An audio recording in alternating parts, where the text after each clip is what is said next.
During COVID, we switched over to virtual learning, which was so difficult for everyone, even the teachers, to go from an in-person experience to online in a matter of days must have been incredibly difficult, and they put such efforts forth to make it the best experience they could. Neurotypical children have a hard time attending to a screen. So our kids had an extremely difficult time attending to a screen.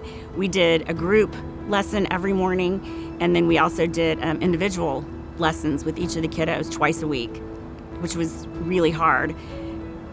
I felt like I was putting on a production of, Blue's Clues or Mr. Rogers' Neighborhood, because we had to be so entertaining to hold their attention, but also do intentional activities that they're still learning from.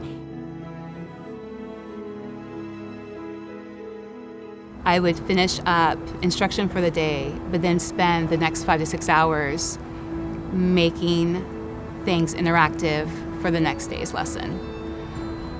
It was definitely worth it. The kids got far more out of it than just sitting and looking at a screen, listening to me, or watching me move them. It had far more engagement to allow them to be able to move things where they needed to go. And so in the end, all that time and dedication definitely made a huge difference in their ability to make progress while distance learning. Our teachers stepped up. They did what they always do. They adjusted, they modeled amazing flexibility for all of our kiddos. And they changed their classrooms. They took what were already small classrooms and they made them smaller. They created small spaces to meet these kids where they were, which was on computer screens and scared and anxious about what was happening in the world around them. While it was hard, especially initially, I think it brought us a lot closer to many of our families. Parents got to see what we do in our sessions. We got to be in the homes of the kiddos, meeting siblings, meeting pets, kind of hearing about their day-to-day routine. And I felt it made a lot of our carryover easier because of that.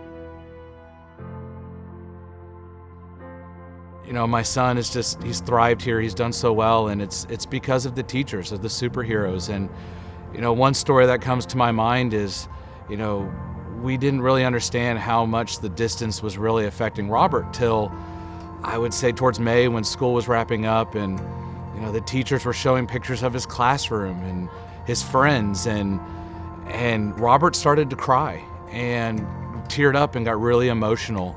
And within a day or two, each teacher sent Robert an individual video doing something silly to lift his spirits. Miss Kelly was roller skating in her bathroom with her dog chasing her. And to this day, Robert just talks about, seeing the dog chasing Miss Kelly on roller skates. And it just shows you that these teachers and staff, they're selfless. They're everyday in and out superheroes willing to, come to school, be dynamic, and, provide that sense of normalcy and something that I don't think any of us could have ever anticipated. And for that, I'm just thankful for everyone here at the school. Parish has been a blessing for us. When Hayden got here, he was talking like a 10-month-old. And in the year and a half he's been here, and even through COVID, he's managed to progress to speaking levels of a 4-year-old. We're having conversations with him that I didn't know we would ever have with him, and it's just such a blessing to have.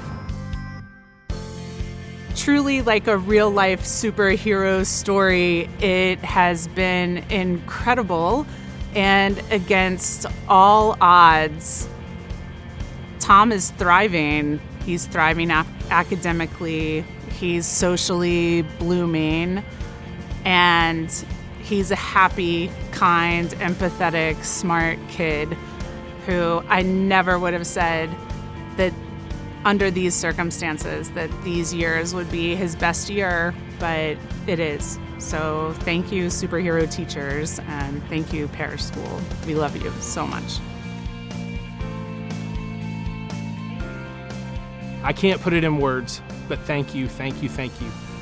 to all the teachers and all the support staff and all the therapists. You are truly my hero. And heroes don't always have superpowers, but heroes show up when there's a need. And thank you. Thank you for standing in there and providing what was needed.